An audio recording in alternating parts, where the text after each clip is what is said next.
సిద్దిపేట జిల్లా కేంద్రంలోని శ్రీ మహమ్మాయి దేవాలయం 126వ వార్షిక బ్రహ్మోత్సవాలు అంగరంగ వైభవంగా నిర్వహిస్తున్నారు.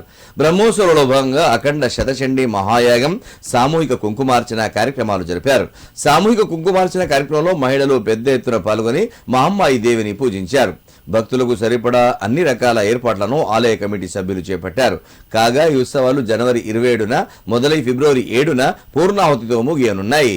బ్రహ్మోత్సవాలలో భాగంగా ఆదివారం రోజున సాయంత్రం 5 గంటలకు శ్రీ పార్వతీ పరమేశ్వర కళ్యాణం నిర్వహించనున్నట్లు తెలిపారు. ఈ కళ్యాణ మహోత్సవ కార్యక్రమంలో భక్తులు పెద్ద ఎత్తున పాల్గొనాలని ఆలయ కమిటీ సభ్యులు పిలుపునిచ్చారు.